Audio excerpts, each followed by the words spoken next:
Oi, pessoal, tudo bem? Hoje nós vamos falar um pouquinho sobre o Barroco. Nós temos no Barroco, eu costumo chamar de uma grande contradição.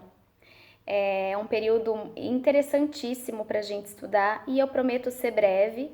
Eu acho que nós temos um material bem legal que fala sobre o Barroco, que eu não preciso me estender em um vídeo muito longo porque se torna cansativo para vocês. O barroco, ele é uma bagunça. Ele surge como uma resposta ao Renascimento e toda aquela luta. Lembra quando nós falávamos no humanismo e no classicismo e também no trovadorismo sobre aquela luta com relação à religião, com relação àquilo que era divino e o que era terreno? E o barroco surge justamente como uma luta para restaurar a força da religião, da Igreja Católica. Então, tem todo um contexto histórico com relação à Contra-Reforma. O Barroco traz para gente, na verdade, ideias do divino novamente, da Igreja Católica no poderio, no centro do poder, porque tudo acontece com uma revolta da Igreja Católica por estar perdendo fiéis, por estar perdendo seguidores. Então, todos os traços da escola literária do Barroco e na arte barroca como um todo reflete essa busca novamente pelo divino, por tudo aquilo que envolve a nossa fé.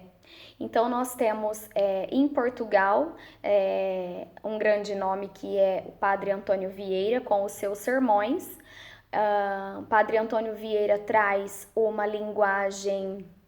Ele foge um pouco do rebuscamento, que é uma das grandes características do Barroco. O Barroco tem duas vertentes literárias, que é o cultismo e o conceptismo.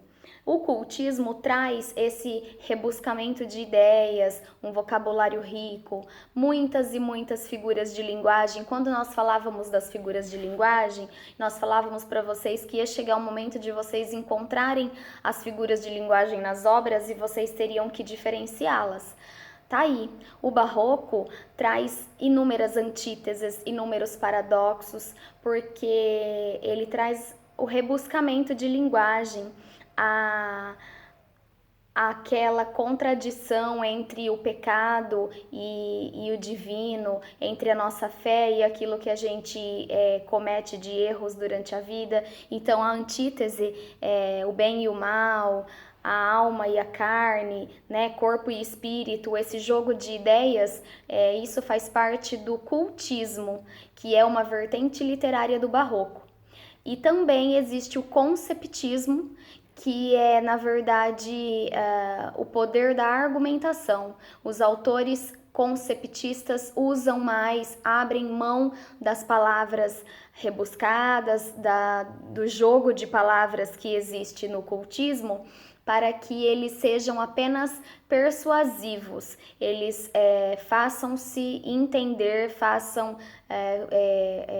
tenham convencimento, eles querem convencer dentro dos seus argumentos. Então, o cultismo basicamente é o jogo de palavras, as figuras de linguagem, o rebuscamento de toda a estrutura da obra. E o conceptismo é basicamente o poder de convencimento. Para eles interessa muito mais o conteúdo, interessa muito mais que o leitor seja convencido. Padre Antônio Vieira, dentro dos seus sermões, usou muito mais o conceptismo. E no Brasil nós não temos grandes autores, nós não temos um número muito grande. Nós temos Gregório de Matos, considerado, apelidado de Boca do Inferno, porque ele faz duras críticas ao sistema econômico da Bahia na época, ele faz duras críticas também a essa questão da religião que é colocada como centro de tudo. Vale lembrar que o Barroco traz de volta essa briga entre o teocentrismo e o antropocentrismo, que o Renascimento aboliu lá atrás. Porque o Renascimento, vamos lembrar, lá na nossa última aula, que o Renascimento trazia o homem no centro do mundo. O Barroco retoma o dilema entre homem ou Deus. Então, as obras como um todo trazem todo esse dilema nas artes. Por exemplo, Minas é o centro, né, do Barroco no Brasil. É onde a gente tem muitas igrejas, obras de arte famosas, como, por exemplo, Aleijadinho, que é um autor barroco clássico, traz esculturas de santos,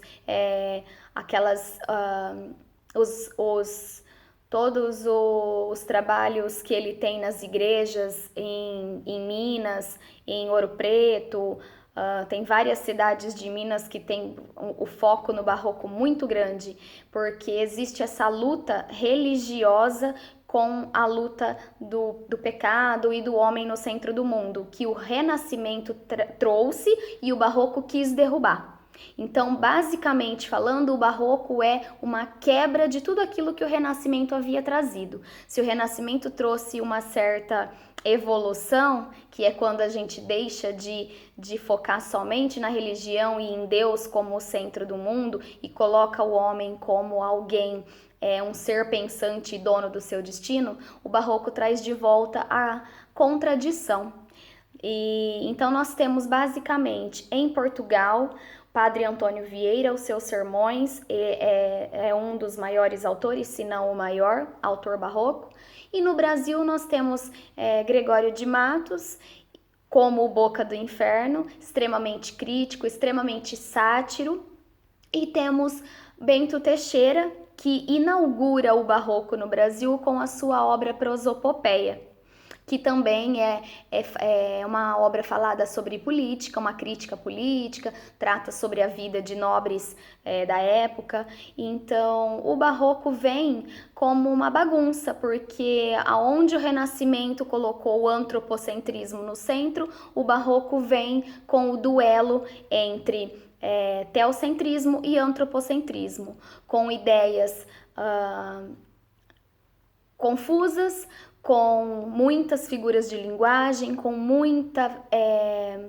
muitos rebuscamentos nas palavras. O rebuscamento, para quem não sabe, é a estrutura, vocabulário rico. Então, é isso que nós temos no Barroco. Eu não vou me estender muito, vou apresentar para vocês um vídeo bastante resumido, com toda essa questão histórica, esse contexto histórico, e nós vamos conseguir entender bastante, porque eu creio que o Barroco seja um período de fácil compreensão. E nós temos aí alguns autores que nós conseguiremos tratar através desse resumo que vou passar para vocês no vídeo. Vocês vão conseguir entender também as características de cada um, tá bom? Obrigada e peço por favor que vocês façam as atividades complementares. Nós estamos percebendo uma dificuldade, pouco interesse da maioria, então estamos aqui à disposição de vocês. Vocês podem entrar em contato com a gente e na medida do possível nós vamos esclarecendo e ajudando vocês, ok? Valeu, galera. Um beijo.